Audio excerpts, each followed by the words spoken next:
Hi guys, स्वागत आहे तुमचं मयुरीज किचन मध्ये। आज मी बनवत आहे साबुदाण्याची थाली प्लेट। तर मी तर साबुदाणा भिजवून घेतले, त्याच्यामध्ये जिरे ऍड केले, कोथिंबीर, मिरची आणि ते शेंगदाणे भाजण्यासाठी ठेवले आहेत। साबुदाणा थाली प्लेट मध्ये टाकण्यासाठी मी कोथिंबीर आणि मिरची वाटून घेणार आहे आणि साबुदाण्यामध्ये ऍड करणार आहे। अशा प्रकारे मी वाटून घेतल्या, त्याच्यात ऍड करून घेणार आहे। शेंगदाणे पण अशा प्रकारे वाटून घेतले आहेत आणि मी सगळं मिक्स करत आहे। याच्यामध्ये 1 चम्मच मीठ पण ऍड करत आहे। साबुदाणा थाली प्लेट साठी बनवणार आहे मी चटणी, त्याच्यासोबत खाण्यासाठी शेंगदाणे, खोबरं, 4-5 हिरवी मिरची घेतली, थोडीशी कोथिंबीर घेतली आहे। आता मी सर्व वाटून घेणार आहे। चटणीमध्ये 1 चम्मच मी साखर पण ऍड करत आहे, अर्धा चम्मच मीठ पण ऍड करत आहे।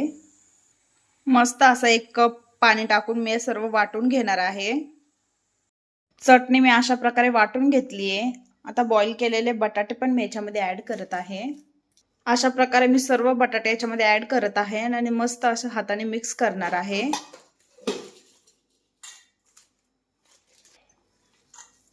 सर्व असं मस्त मिक्स करून घ्यायचे आपल्याला।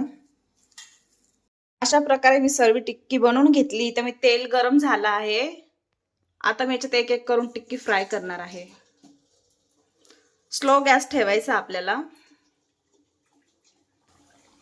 लगेच याला हलवायचं नाहीये, थोडं फ्राय झाल्यावरती आपण याला पलटी करणार आहोत। मस्त असं टिक्की आपली फ्राय होऊन वरती आली आहे। आता मी याला पलटी करत आहे, बघू शकताय मस्त अशी फुगली आहे आपली टिक्की। मस्त अशी टिक्की फ्राय झाली आहे। आता मी काढून घेत आहे, बघू शकताय मस्त अशी फ्राय झाली आहे टिक्की। अशा प्रकारे मी सर्व थाली प्लेट असे तळून घेतले आहेत। आता मला सर्व करत आहे। अशा प्रकारे मी मस्त सर्व केला आहे। जर तुम्हाला थाली प्लेटची रेसिपी आवडल्यास तुम्ही नक्की आमच्या YouTube चॅनलला सबस्क्राइब करा आणि व्हिडिओला लाईक करा। थँक्यू।